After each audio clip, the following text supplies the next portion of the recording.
Hey, everybody, welcome to the wonderful world of Remnant Radio. Today, I've got quantum physicist Dr. Putty Putman with us here online. It's going to be an exciting episode. You guys stay tuned. You are watching the Remnant Radio, a crowd-funded show where we interview pastors, teachers, historians, and theologians from different churches and denominations. My name is Joshua Lewis, and this is my co-host, Michael Roundtree. Together, we want to help you break outside of your theological echo chambers. If you're interested in learning about history, theology, or the gifts of the Spirit, this is the show for you. We have an exciting episode today. It's something that I've wanted to talk about for a long time, but because of my own ignorance, I kept pushing it back. I'm not a science whiz, and today, we've got an awesome opportunity to talk to a science whiz. But before I introduce him and his ministry, I want to let you guys know we're an entirely crowd-funded ministry. If you want to support what we're doing, you've been blessed by this episode or other episodes, there are links in the description. You can give a one-time gift on PayPal or a reoccurring gift there on Patreon. Without further ado, let me introduce you to the fellas. There over there on the left is Michael. They're in Oklahoma's. Mike, how are you doing? I'm doing good, man. Doing good. I was going to tell you just a minute ago, I know you're not a scientist, but I don't know if you knew this. You could actually do just minimal internet research about quantum physics and then write books about how this applies to the Christian faith. I don't know if you ever consider that. Solid burn. I mean, sorry. I think I could sell some copies. We pride ourselves on not mocking people on this show, and I think I kind of mocked. But since I mocked a generalization and no person, I suppose it's okay. Anyway, my name is Michael Roundtree. I'm in Oklahoma City, and excited about this show with Dr. Robert Putman, whose nickname is Putty, and so we'll hereafter call him Putty. And anyway, this is a real quantum physicist. So I am so excited about this because not only is he a quantum physicist, he's also a vineyard pastor. So he's in the charismatic space. And so he's as ghosty as we are. He's as gifty as we are. So you tend to get people who are, they read one of these kind of new agey books and they start kind of going this sort of way. And it goes from charismania to extreme charismania to syncretism with new age. And that's kind of where this show, we're gonna talk about, how are these people getting off the right path and into new age from charismaticism? But then you get this other side that sees that and says no to charismaticism. We've got to completely leave the charismatic gifts aside because it's kind of like the Baptists used to say, dancing leads to sex, right? Charismatic leads to new age. So, but I want to correct that colloquialism. The colloquialism is we don't believe in premarital sex because it could lead to dancing. That's the way it's said. Yeah, as a former classical Pentecostal, I wanna get that out there. I should have nailed that. I was a member of a Southern Baptist church for a number of years. So anyway, neither here nor there. So excited about this show to talk with a quantum physicist who is a charismatic pastor as well. So Putty, without further ado, could you tell us a little bit about yourself? I know we've kind of introduced you some, but anything else that we should know about you, how we can connect with you in your ministry? Yeah. Hey, thanks. First of all, I just want to say I'm thrilled to be here today. Really looking forward to our conversation. I think you pretty much got the details right. I do have a PhD in theoretical quantum physics. I spent a lot of time getting that. And right in the process of getting that, my life kind of crashed into the Holy Spirit. I'm a recovering Baptist myself, so I totally get those jokes. They're pretty spot on. And so anyway, ran into the Holy Spirit in this vineyard church, which was just a really dissonant experience for me for a little while. But anyway, through that process, the Lord called me to ministry. I spent the next 11 years on staff at the church, and we actually founded this thing, the School of Kingdom Ministry, which was a kind of church partnership, Holy Spirit training and equipping a school that went all over the world. And I did that for 10 years. Wow. And so Cool. I kind of have world experience in quantum physics, world-class experience in quantum physics, world-class experience in Holy Spirit. And I love this conversation because there's just a lot that people talk about that they kind of don't know so much what they're talking about. if that makes sense. Kind of a classic polymath situation. I mean, your dad was like, he taught language or English, right? You guys did missions work in China, and you've got a ministry school that you've run, and you're physicist and your pastor. It's like you got a good round knowledge of, man, a couple different fields that I think is really interesting, that I think help our conversation today. Can you just kind of give us an understanding of what quantum physics is? Like I saw Ant-Man. I feel like that gave me a good primer.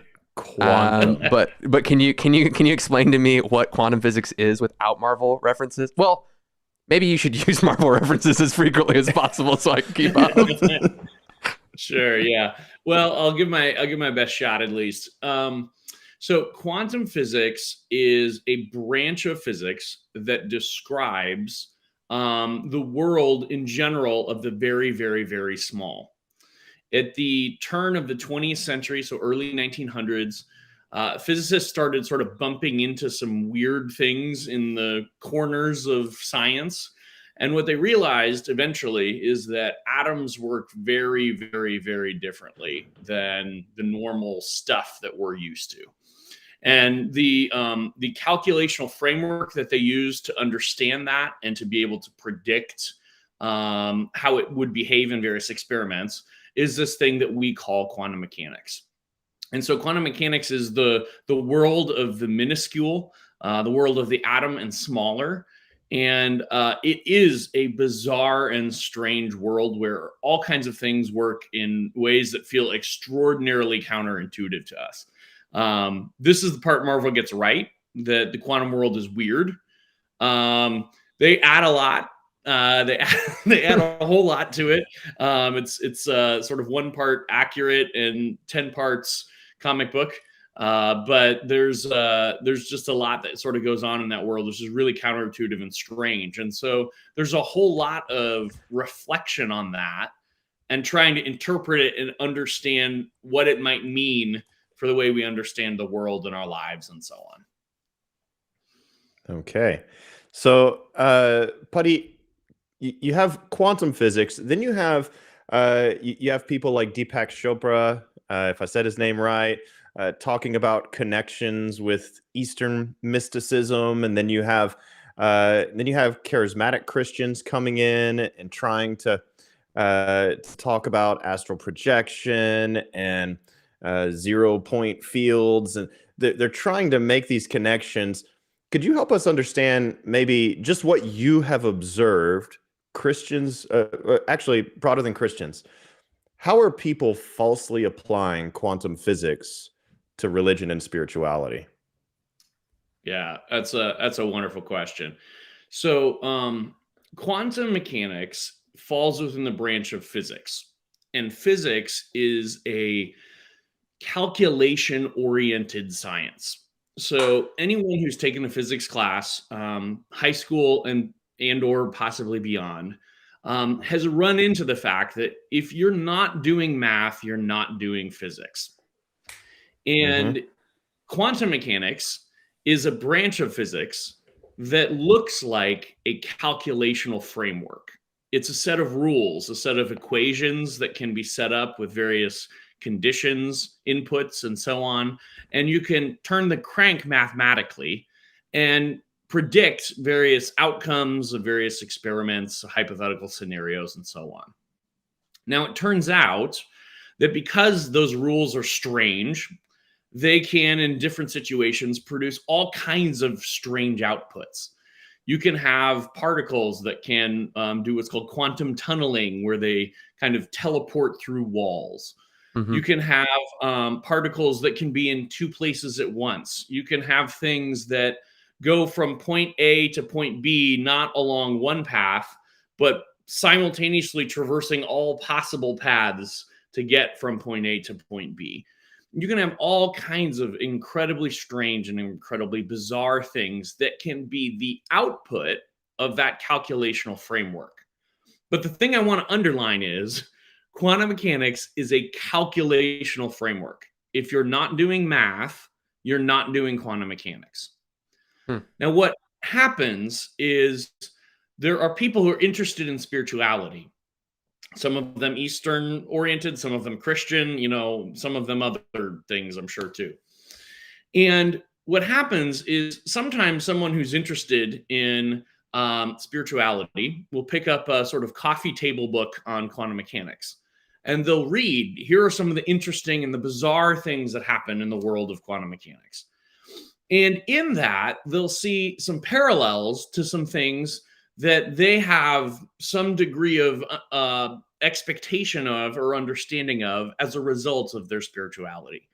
A Christian reads about how a particle can tunnel through a wall, and they think of Jesus walking into the disciples on Resurrection Sunday, who ostensibly walked through the wall or the door or whatever, and, shows up and says, peace be with you. They think of, just all of these bizarre different quantum effects. They think about like sources of energy and how energy can move from here to there. They think about entanglement and the idea of, like forgiveness in a way kind of like sets me free from the damaging effects of other people. And they see parallels, they see analogies between these. And so what then happens, at least I'm not one of these people, so I'm trying to predict the mental process that they go through. But what it looks like to me happens is then they make the mistake of moving from an analogy to an equivalence and assuming that because quantum mechanics describes this behavior, and I see this behavior in my spirituality, therefore quantum mechanics is connected to my spirituality and is the underlying cause underneath. That's good. As a quantum physicist, I would say this is an incredibly gross error.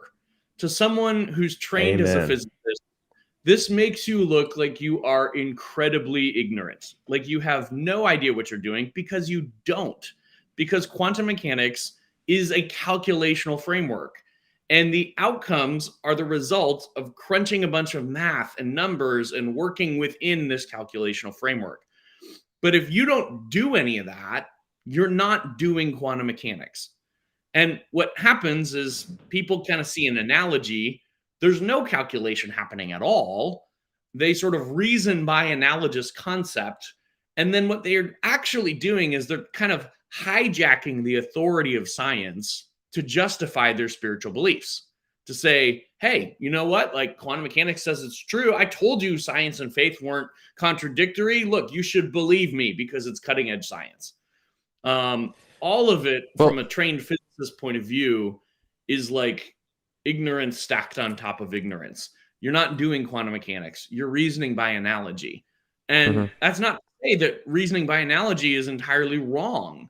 You can reason by analogy. I don't have a problem with it. Just be clear that's what you're doing, not say that you're doing quantum mechanics. And unfortunately, I see this everywhere, and I see smart people do it. I saw one of the leading voices in neuroscience talking about forgiveness, like misquoted quantum entanglements and forgiveness. And, this is someone who's sold millions of books, leading, neuroscientist. And I'm just like, oh my gosh, like, please talk to someone who knows what they're doing. Stay in your lane. No, we have that experience in the theology fields too, when someone is speaking on philosophy and they are an Old Testament scholar, or someone who is an apologetics guy talking about ancient Semitic languages. And it's like, it happens at any time when you're a professional in a given field, that sometimes we try to speak outside of our given knowledge of expertise, or we think we know what we're talking about, right? We think about ignorance as you don't know what you don't know, right? I want to ask, though, if this is a byproduct, though, of the Western mind, though, by and large, because we want to reason, we want a world that has uniformity in the laws of nature. And you're a pastor of a local church and in the Vineyard, right? You believe that God heals people. You believe that God speaks prophetically. We obviously believe that here on Remnant Radio. But how does that happen? And to try as a Western mind to try to make sense scientifically of how God would communicate this in a spiritual way, like it seems like even the attempts to do this are motivated by our context, trying to make sense of this very mysterious thing.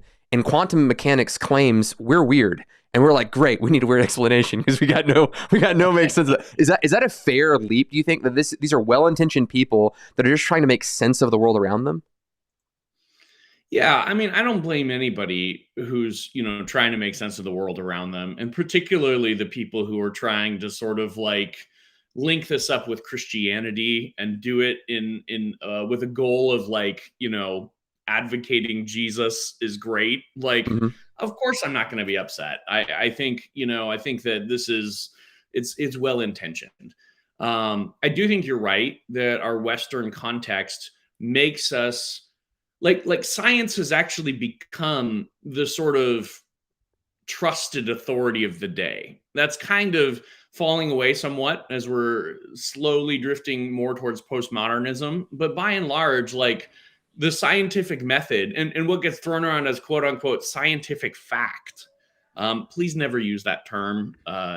If you're using that term, it shows me you don't know what you're talking about and you shouldn't be claiming the authority you're claiming.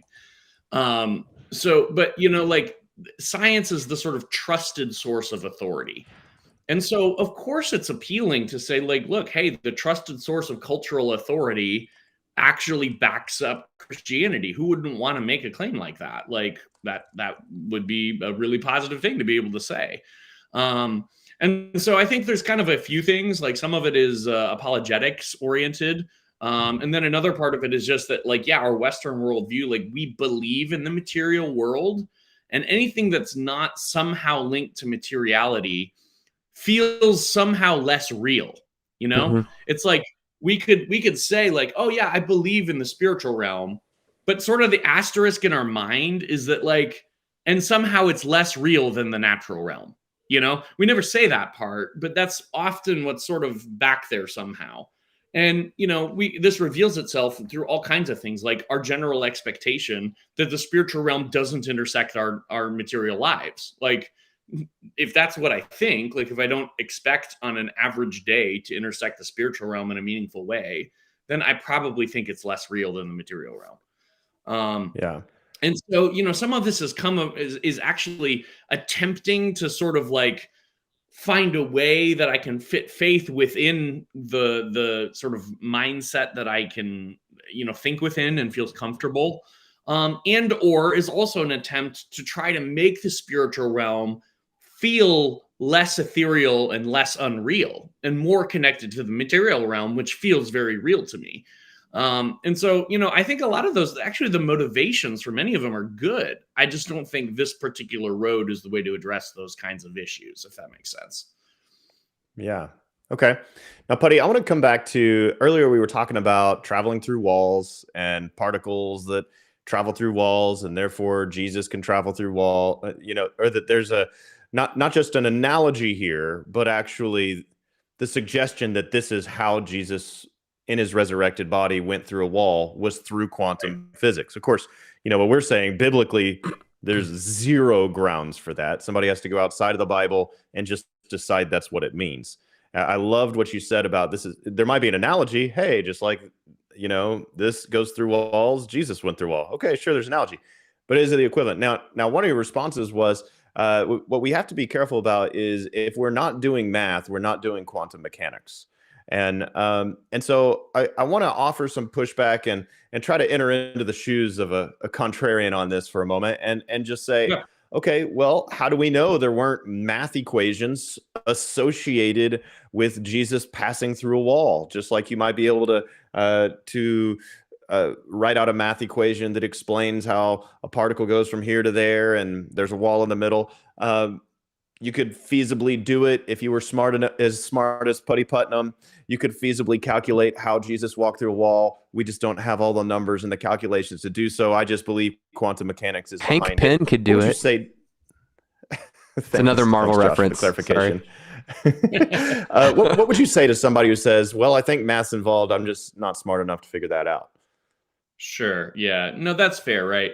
And here's what I'll say. Like, so first of all, the Bible is not at all clear on the how, right?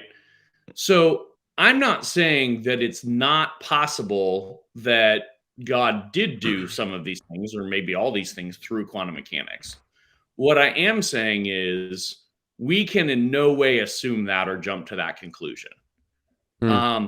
And I think maybe one of the reasons I would say that is this. So Okay, physics really kicks off when Isaac Newton begins to invent it let me Google this real quick. I don't want to misquote. When did Isaac... Well, hey, while you're Googling that, I'm just going to say this for our guests, because here, for the person who says, well, there's math associated with it, I just don't know what the calculations were.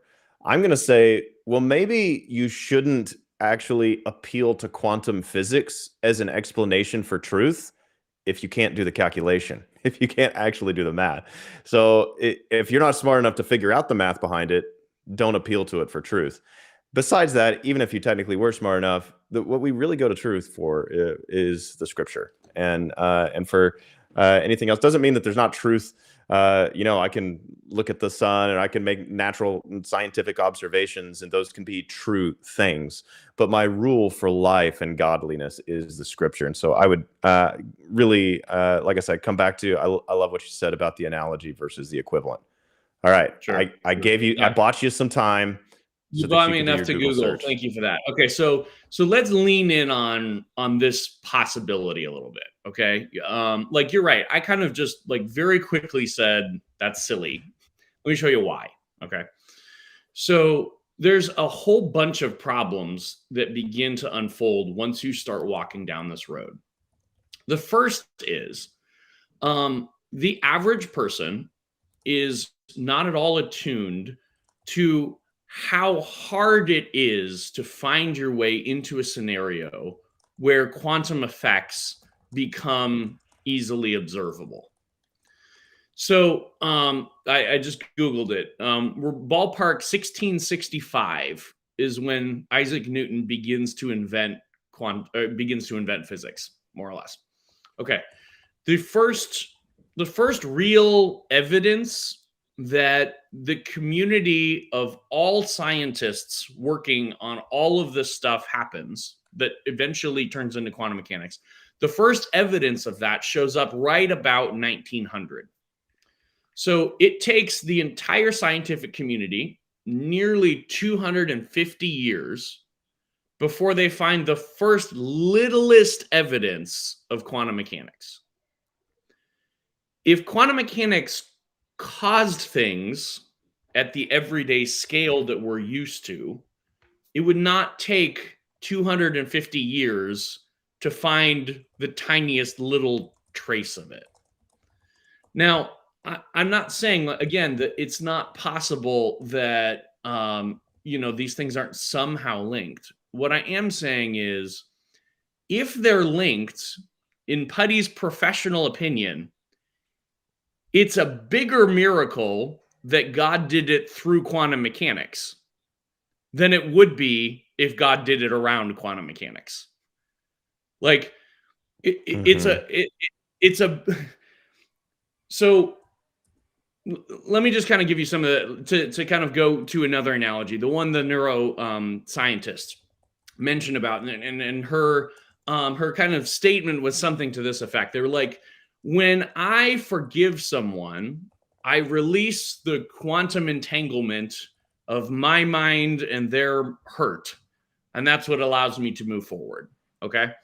I'm choosing this one because it's a little easier for me to run just kind of rough numbers and kind of show how ridiculous this statement is. Okay. So my mind is some sort of mental state of my brain. Neuroscientists aren't precisely clear on that, exactly how that works. At least last I heard, that's true.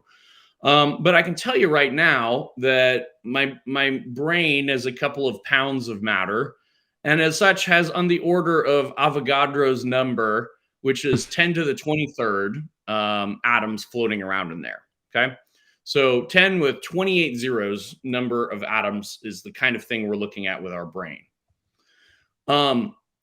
Last I saw, scientists were really excited because they were able to entangle on purpose 2 photons for like a microsecond.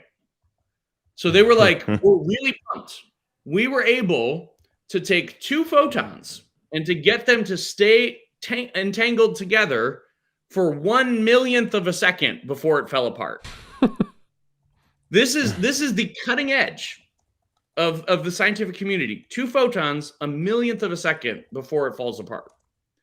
And what this neuroscientist has done is they said, okay, well, I'm going to assume that somehow forgiveness is linked to something where the cutting edge is 2 scientists for a microsecond, but I'm going to assume that we're going to take 2 particles and we're going to scale that to 10 to the 23rd particles. So multiply that by a billion, billion, billion plus. And rather than a microsecond, I'm going to assume it can hold for the majority of my life until I forgive. So multiply that by a billion, billion plus. And now we're talking about an effect that we've observed here, and we're multiplying it by a billion, like 5, 10 times over. And we're just going, oh, I assume it works the same. And as a scientist, I go, okay, that's like the dumbest assumption I've ever heard. That like the state of the art does something that looks a little bit similar, but like is in this total corner, and you're going to scale it by billions and billions and billions of times over and assume that somehow this is linked to that, even though I didn't compute anything about the complexity of mind states and how many orders of magnitude that would add, which would be billions and billions and billions more. Like, this is such a contrived scenario that it's the kind of thing where a scientist looks at that and goes, okay, in the observable universe, this would never happen according to like the typical odds that I'm used to calculating with. Mm-hmm. But you're just going to kind of wave your hands over it and say like one is the same. And this is why, like, kind of looping back to what you said, like, yes, okay, if you're not doing the math, first of all, let's please not like appeal to quantum mechanics and say, well, I can just paper trail over that and I can assume that it is. Like that's kind of a gross violation of the science and how it's supposed to work. Yeah. But more broadly, this is why I say, okay, if that's how God is doing these miracles, it doesn't appear to be to any less miraculous. In fact, if anything, it feels more miraculous. More miraculous.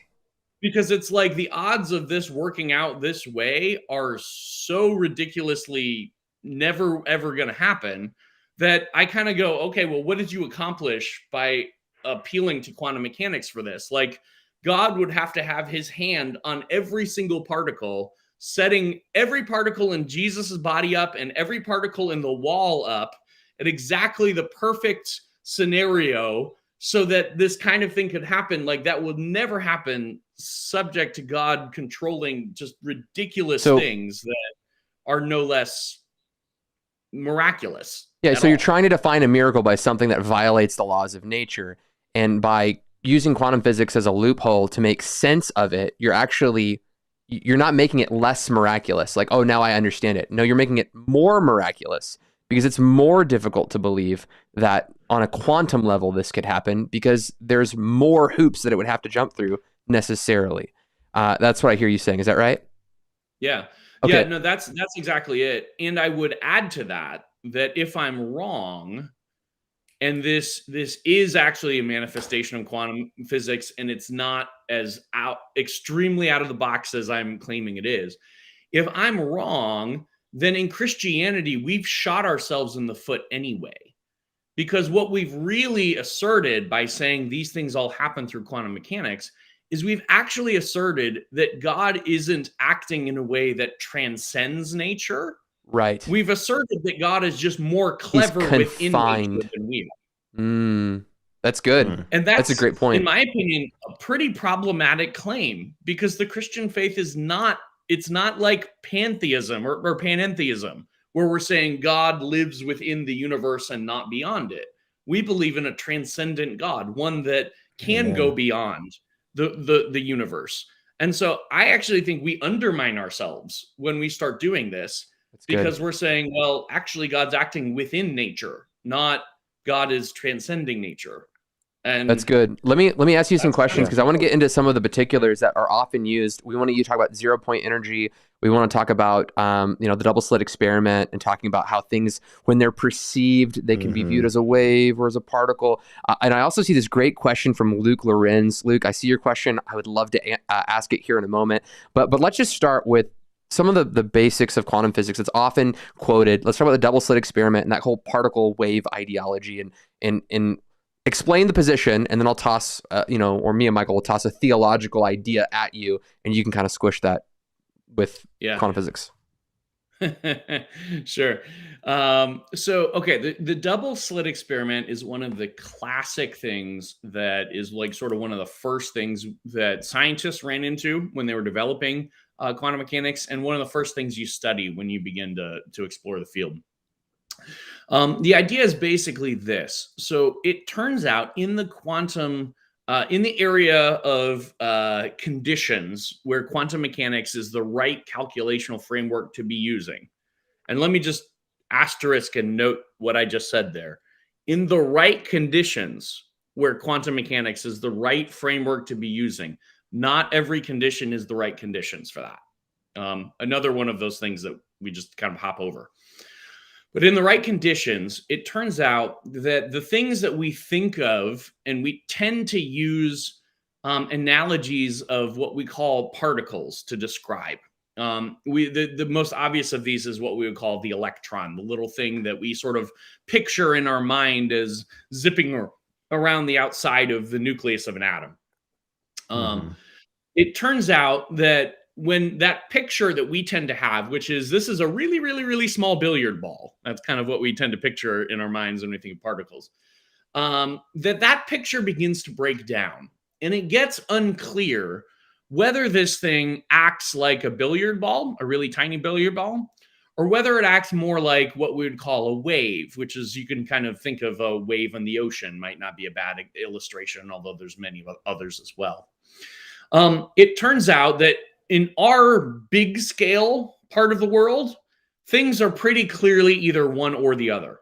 It's either a pool ball or it's an ocean wave. Nothing is both, and nothing is sort of halfway either of them. But it turns out the rules in quantum mechanics are different than the rules in this kind of macro experience of reality, and that things are kind of both of them. And what the double slit experiment is it's an experiment where you kind of fire electrons at two little holes, and you look at what happens on the far side of them going through the two little holes. And what quantum mechanics says is, it says basically, if you're not watching the particle closely so that it looks like a particle, it'll begin to look like a wave. And so the double slit experiment is interesting. You sort of fire electrons, they go through these two holes here, and then they land on the other side on the screen. And what happens is, it's a particle here and it's a particle here, but it's a wave looking thing in between. And that results in a different thing appearing on the screen than if you were just firing little billiard balls through these holes. There's a pattern that's called interference that waves do, and we could get into the weeds with that, but suffice it to say, you shoot little particles, they vanish for a while and behave like waves as they go through the little holes, the two slits, and then when they land on the screen on the other side, they turn into particles again, but they do it in such a way that they were acting like waves in between. That's what the double slit experiment is.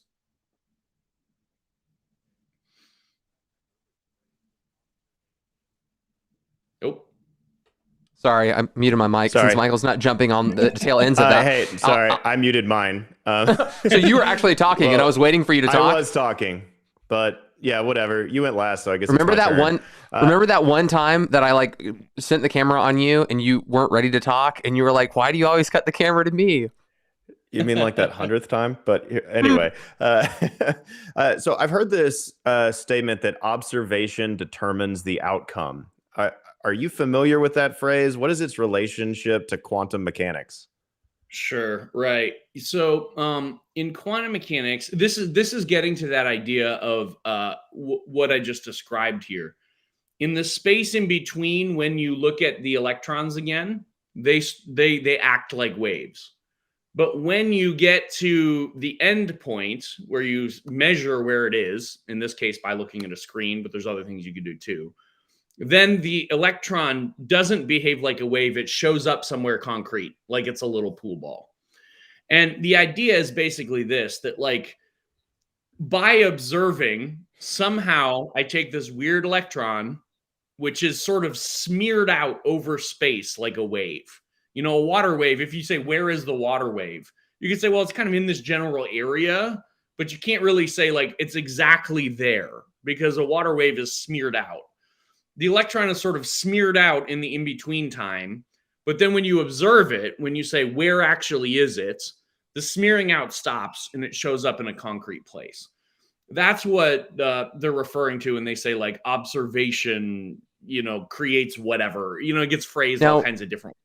This idea is used by both the New Agers and others. Anyone who wants to use a pseudoscience to kind of prove a belief system, which we kind of explained at the prior part of the show, it's used to say that like these things seem to be conscious, right? Like, you know, there's an animal like a raccoon over my shoulder and it's like rummaging through my trash, but once I look at it, you know, it freaks out. You know, like it does something different because I've witnessed it. That was right? A good raccoon, Josh. Thanks, I appreciate that. I was working on it before the show in the mirror. You could be like anyway, a raccoon Marvel character. It was the spirit of raccoon, and no, so there is a raccoon Marvel character. Anyway, but your point is raccoons are conscious, so they respond. They respond. And that's particles, right. And particles seem to acting as though they're conscious. They're acting like as though they're conscious. Raccoon. So it makes this kind of world of positive confession, makes this world, and you can see how that works in a New Age space, but it also works in kind of a word of faith space. That if I believe it enough and I can speak it, if I perceive that the world around me can shape to my speech, then it does. If I perceive that this is a particle, then it's a particle. If I want to declare money come to me, and this world works in this kind of mechanical way, can I bring about the outcome I want to see in the world? That's the kind of question that I would pose to you. Can we use this kind of observational model to make sense of, you know, positive confession? Right. Yeah. No, that's a great question. You know, once again, we're reasoning by analogy, not by quantum mechanics here, right? That's right. There's no calculation happening. But let's even just explore the analogy, right? So what's interesting, and one of the pieces that's not well cataloged in all of this, you know, sort of quantum mechanics, spirituality, parallelism stuff, is, you know, the other bit of quantum mechanics is that it's non-causal. So when I make that observation, what it does do is it basically, the term we use in the field is it collapses the wave function. It forces the range of possibilities of where the electron could be to collapse into one concrete place where the electron actually is. Now, the other part of this is I have no control and no say over where that electron shows up. The only thing I can do is I can make it show up somewhere. I can't make it show up here versus there, right? The only thing I can do is I can say show up somewhere, and the calculational framework will give me the range of possibilities that it shows up here or there or there or there or whatever. When we're coming to something where we're looking at like a word of faith or a what's the like law of attraction is the sort of term that I hear, which is sort of the Eastern version or whatever. Yeah, there's a parallel there, but there's kind of an anti-parallel too, because law of attraction and these things are implying a causality. They're saying linked to this observation, I can turn a crank and make something happen. And what quantum mechanics fundamentally asserts is that like that's actually totally the opposite of what happens. You have no control over what the electron is doing. You can figure out the range of possibilities of what it might do, and you can force it to show up somewhere. But what quantum mechanics gives you is less control over your observable universe. If these were billiard balls, you could be like, if I shoot it here and I catch it here, I know it went on a straight line in between. In quantum mechanics, you don't even have that. You're like, if I shoot it here, it will go somewhere like this and land somewhere over here. But I can't shoot it here and even know where it's going to land or what path it's going to take. And so things get less causal. They get less turn the cranky, if anything. And if we were actually applying the analogy, I would say, if anything, it might kind of go more like, our words cause some range of positive and or negative things to happen. And if we use them, they may or may not cause things. That would be like maybe a more faithful application of said analogy in said space. Wow. Okay. That's good. I love that. I'm going to keep pressing into this. Back to Josh's raccoon analogy and consciousness. Okay. So the particles seem to have a conscious reaction. Right. So there's this idea that the universe has consciousness, and you kind of address this a little bit, but I want to read you a quote from a popular book. Now, we've talked about this, guys. Go back and watch our episode with Stephen Bankars. He talks about the book Stephen does about Physics of Heaven. It's a book we talked about before. But here's the quote. It says, and so Dr. Putman, I'd just like for you to just respond to this quote. Is it coherent scientifically? And is it true spiritually? Okay. Quantum physics implies that everything that exists, even atoms and subatomic particles, has a form of consciousness, sometimes called a mind, and is interconnected through a universal consciousness, the one mind. This would explain quantum entanglement effects, also called spooky action at a distance by Einstein. I made it through that whole paragraph without vomiting. This is like an accomplishment for me. But sorry, there's my commentary, but I would like yours. Yeah. So I'd be curious to read, the pages before and after that. I'll tell you, based on, the one paragraph, to me, it looks like it's a hodgepodge of kind of glued together ideas that are at best loosely fitting together, probably incoherent. Just kind of looking at it, I've got the quote here. Quantum physics implies that everything that exists, even atoms and subatomic particles, has a form of consciousness. My first question is like, okay, hold on. I'm not familiar with that. I think what you're referring to is the fact that observation can look to a human being like it is an act of consciousness. But I would say it in no way that I'm aware of implies that there's consciousness happening. Look, things behave according to the rules they behave according to. And if those rules are weird, that doesn't mean that something is making it happen. It just means the rules are different than what you're used to. And this is, again, like one of the things that happens here is, unfortunately, most of what I see in this space falls under the category of what I would call the correlation of the strange. It's like this thing's strange and that thing's strange, so they must be linked. Quantum mechanics is weird and angels are weird, so angels are quantum mechanical beings.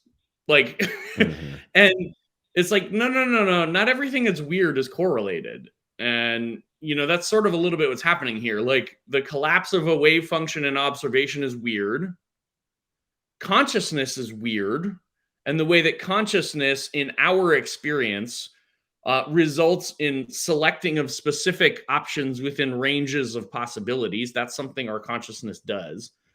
But the fact that the two of those are both weird and both look similar doesn't mean there's any correlation. And I'm pretty sure that a neuroscientist and whatever their definition of consciousness would be, which I don't think there's a firmly defined one. I think they're working on that kind of thing. I don't think that kind of a definition would have anything to do with this scenario. And, so, okay, first of all, major questions there. Then, it's all interconnected through a universal consciousness. I'm pretty sure what you're trying to say is there's one could describe the whole universe in one large wave function somehow. Possibly true. I, again, have questions about that. I think if you're jumping to that conclusion, you're making some assumptions on causality and the geometry of space-time and things like that. And if you're skipping right over that, you don't know the field. So major questions there. The link of that to consciousness is, again, very questionable. The link of that to quantum entanglement effects is questionable. And you're just pulling this spooky action at a distance Einstein quote because you like it and it's weird. Like, so to me, I read that and I kind of go, don't write books on physics. Yeah. And that's one of the things that I think that is difficult for, because when I hear universal mind, I'm thinking New Age, becoming one with the universe, becoming one with Brahman, which is one of the things that's actually stated in the Physics of Heaven pretty openly, is that they are going into New Age spaces and trying to reclaim them, which again, they're very well known, the New Age spaces, for using quantum physics to justify their metaphysical world, because metaphysics is not something that is perceivable, that is calculable, that we can judge, that we can experiment on. And again, the quantum physics seems to live as this kind of, weird cousin of physics, that says, yeah, I sort of have rules, but they're weird rules. And that looks like the metaphysical world that many spiritually minded, spiritually passionate people want to believe in. So, right. So when I hear the one mind, the one universal mind, in the context of knowing that this book is intentionally trying to reclaim New Age thought, that's typically how I interpret that. Mm-hmm. But I think that your interpretation was very much more gracious, and I hope that it's the case, because that's way more forgivable than talking about a kind of Brahman worldview, in that we exist in that. We've talked about quantum entanglement a couple of times without getting an actual kind of definition explanation of what quantum entanglement actually is. I mean, large and short, it's when two particles come together somehow, like you said, microsecond, and then they're separated. When you act on one particle, the other one kind of responds somehow. Am I, with my lay speech, clean that up for me? Yeah, no. I'll do my best. This is unfortunately one of those things that's much easier to understand in the mathematical framework than it is to like describe using, easy analogies or something. So basically what entanglement is all about is this. There exists in quantum mechanics, joint states. So typically a state would be, it could describe nearly anything, but what's often the case is we would have two particles would be the sort of simplest state. The one that I was referring to earlier is, I believe, two photons, which are sort of the base building block particle of light. And a state describes like information, what we can know about said photon. So it turns out little photons, by the way, they're spinning. They're spinning clockwise or counterclockwise as they're sort of going along their trail. And what entanglement is entanglement. Sometimes, if you're clever, you can construct situations where, typically if I just took two photons at random, I could have four options for how they might be spinning. They could both be spinning, one direction like this. One of them could reverse and they could be kind of going, together. They could be going this way. They could be going the other way like this. Or they could both be going, the other direction. So there's four total options. What you can do in quantum mechanics and this thing called entanglement is you can create these weird states where you can have a situation where you're like, well, I know they're both going the same way. So I know they're both going this way or they're going that way, but I don't know which it is. I can't tell you if it's A or B. I just know they're both either going clockwise or they're both going counterclockwise. This would be called an entangled state, because the direction of one is entangled with the other. If one is going clockwise, I know the other is going clockwise, and vice versa. So an entangled state is this sort of strange state of reality. And what happens then is when I do an observation on the one photon, and I discover, that one is going clockwise, what happens is I observe kind of both of them together, even though they could be in really different places. So I can send these two photons to the opposite sides of the whole universe, and I can still observe the one and say, you're going clockwise, and know that the other one is also therefore has to be going clockwise. This is the idea of entanglement, where they're like the state of the two of them is linked to one another, if that makes sense. Okay. No, it does make sense. So does that? So some would use this to suggest. Yeah, some would use this to suggest that that we have soul ties because of this sort of interconnectedness. Do you see anything there? Right. Does the question make sense? Scientifically, I don't see anything. No. You mentioned a little bit about that at the beginning of the show. Right, exactly. That's kind of connecting to the ideas that I'm talking about earlier. See, the thing about one of the other elements about quantum mechanics is you have to work really hard to prevent it from losing its unique quantum effects. This is why scientists have to work super hard to try and keep two photons entangled for a microsecond, because the world around us is constantly sort of what's called decohering the quantum states and making them lose their unique quantum effects. And so state of the art is for scientists to protect one entangled state from the environment around it for like 1,000th or 1,000,000th of a second. Like that's the state of the art. And so that's why I go, okay, if it was possible that your whatever somehow entanglement linked my consciousness to yours, or my soul or mind or something to yours, like if that was true, which I already have incredibly large questions about how we get into that state in the first place, but if that's true, I will tell you that within 1 second that entangled state has collapsed fully and completely. Like absolutely, there's no possible way that's not the case. And so like that's not what's happening here. Let's just put it that way. Yeah, let me ask Luke's question. I know I really want to get you back on, Putty. I've got like 20 more questions for you, and you've just scratched the surface here, or we've scratched the surface asking questions. You're doing awesome content. This question's from Luke. I told him I would answer or ask this question, but could quantum mechanics act as a bridge between the spiritual and physical in the same way that the soul unites the immaterial and the spiritual with the body? Is this how we bring the kingdom of God? So this is a question, again, trying to reason between what we perceive and what we know. And it seems to be a question that is, again, trying to make sense. And this is what good science is, right? We're trying to make sense of the world around us. At least it's the right motivation for science. Now, how would you respond to Luke's comment there? Yeah. I would say, first of all, I love that question. And I think wrestling with that, like general question, like what is the connection between the natural and the spiritual? Great question. And I love it. I would say, here's what I would say. It's tempting to want to go there. From the scientific point of view, I have a really hard time believing that's true. And here's why. So quantum mechanics, weird as it is incredibly good at describing the set of phenomena that it describes. There are calculations where theory and experiment match each other to like 8 or 9 decimal points. If this is, by the way, a modern example, this would be the equivalent of predicting the width of the Atlantic Ocean with the accuracy of the width of a human hair and being accurate. Like that's how good quantum mechanics is at predicting the things that are.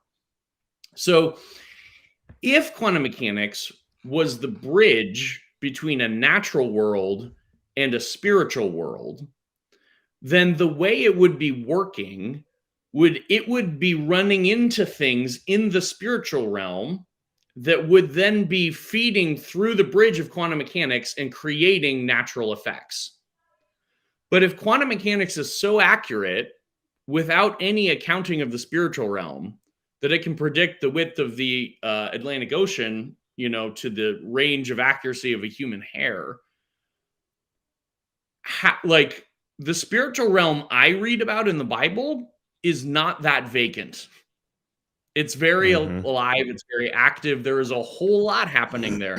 There's not nothing to run into there. But the problem is we've created this incredible theory designed around only measuring the natural and not ever measuring the spiritual realm, which are the rules of science, right? Work within materialism, basically. And it works fantastically well. And there's no reason to think we're running into things like a spiritual realm that don't fit the calculations. So to me, I look at that and I go, And the that theory. presupposes a kind of dualism, though, right? As well, that requires us to say that what is spirit cannot be scientifically deduced, cannot be scientifically examined. God is spirit. We die, we go somewhere. We have a physical body now, but there's something about us that's not physical. And that is what you're calling spiritual. It is a dualism. Sure. Yeah. I mean, so there's a few different layers there, but maybe let me just suffice to say from the scientific point of view, and from please don't hear me knocking the spiritual realm in the kingdom of God. I was driving out demons a week ago. I'm sold. I'm there. I'm doing it. It's just this isn't the bridge to it, if that makes sense. Mm-hmm. Yeah, the bridge is want it to be, but it's not. Right. Yeah. And that's kind of where I get at is it feels like we're charismatics. We get so in pursuit of the power that we start exploring these other spaces of quantum mechanics and where armchair quantum mechanicists, physicists, whatever, we don't know what we're doing. And it's not about the power. It is about the one who possesses all power. And it's about being relationally connected to him. So it just drives me crazy that we're so obsessed with how can I get this power and manipulate it? And I know that some would accuse me of building a straw man. I don't want to manipulate it, but why are you doing this? What does this have to do with the Bible? What does this have to do with the gospel? I'm all about let's go after science. Let's go after math. Let's go after all the different fields. That's part of the cultural mandate of Genesis 1, and an expression of subduing the earth is our pursuit of all these different fields. But let's not create intersections that don't exist. Let's just pursue a friendship with God. I have one more question that is from one of our viewers that he asked this toward the beginning, and so we'll just go a couple minutes long here. But he had seen you on some other show talking about a book called Redeeming Your Timeline with Troy Brewer. Yeah. He said Troy talked about Jesus being a time traveler, explaining time, distance, and matter. Sure. And so he's offering some pushback. I'll be honest. He says Putty didn't seem to disagree with him. So I think that at least in the realm of quantum mechanics, this might have something to do with I've read about backwards causation, and maybe our prayers can affect the past, and maybe the past, present, and future kind of all exist simultaneously, and we can use quantum mechanics to move from one to the other and travel through time, and Jesus can travel, that kind of question. So I think, first of all, what would you say to this person who seems to think that you're on board for time travel? And how many gigajoules does it take you to get there? Do you have to go 88? Do you have to go 88 miles per hour? That's the question. That's right. What do you think about time travel, and what does quantum physics speak into the possibility of time travel? Sure. Right. No, wonderful question. So I read the question when you put it up. I dropped the name, but to whoever gave that question, I'm pretty sure that was actually my show that I talked with Troy on. Okay. Yeah. Okay. And I think here's what I would say. It's not my job to bring someone on my show and correct every little nuance of a book that they've published and want to Agreed.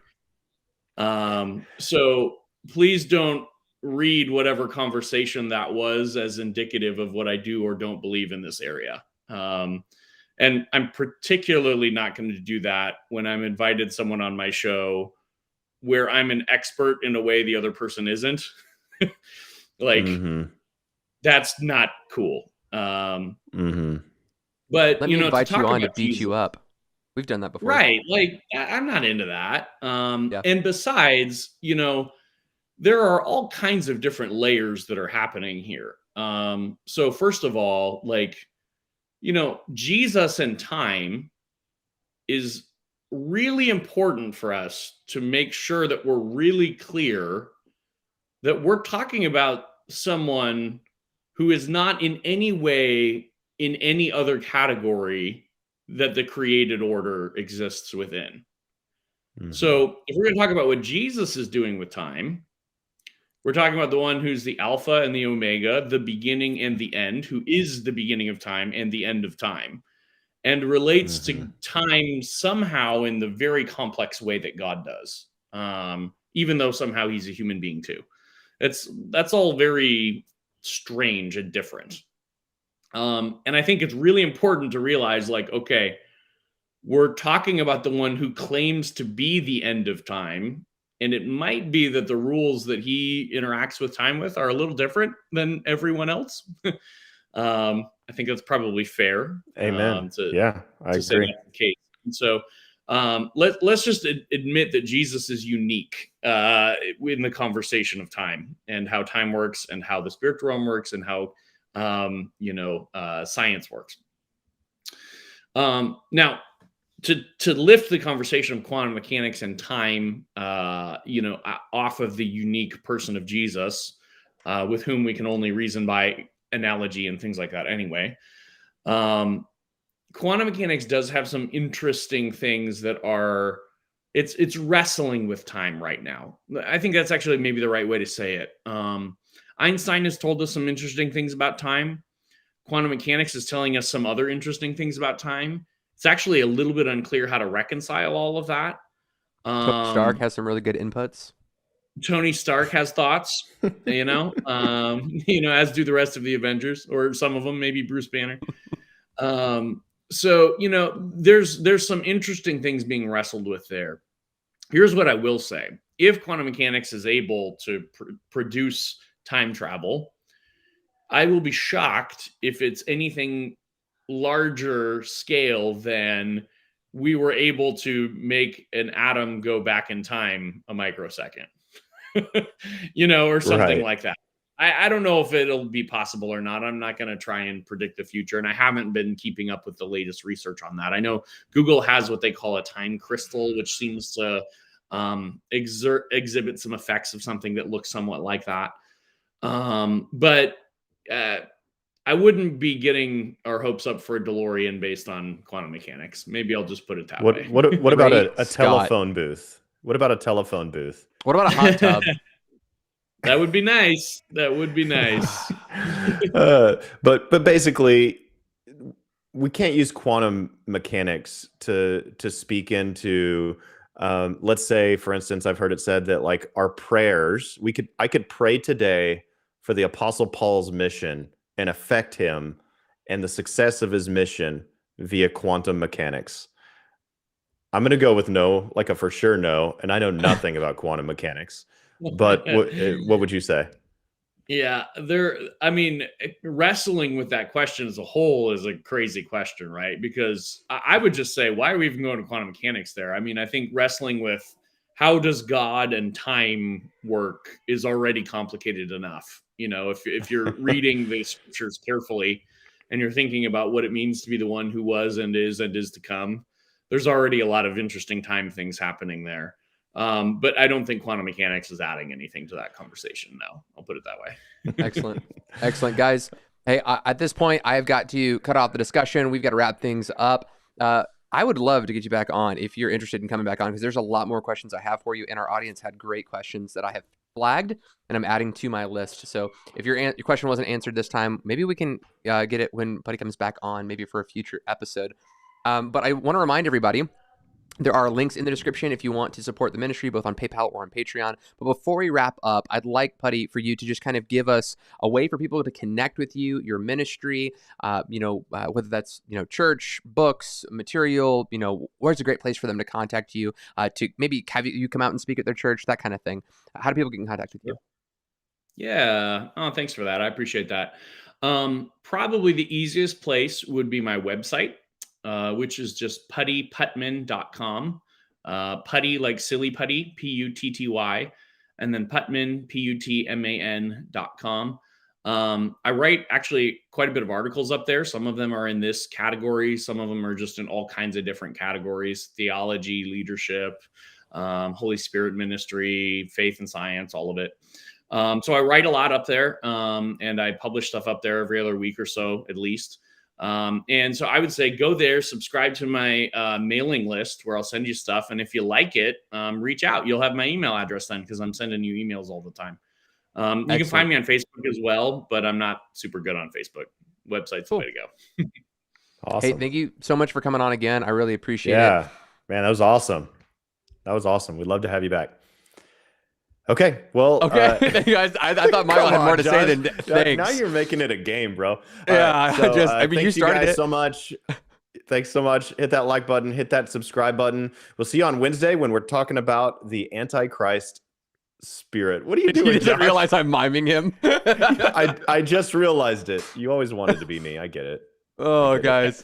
Maybe some reverse we'll causation. See you tomorrow for our episode on Craig Keener, and then we'll do Antichrist spirit on Wednesday. We'll see you guys later. Blessings.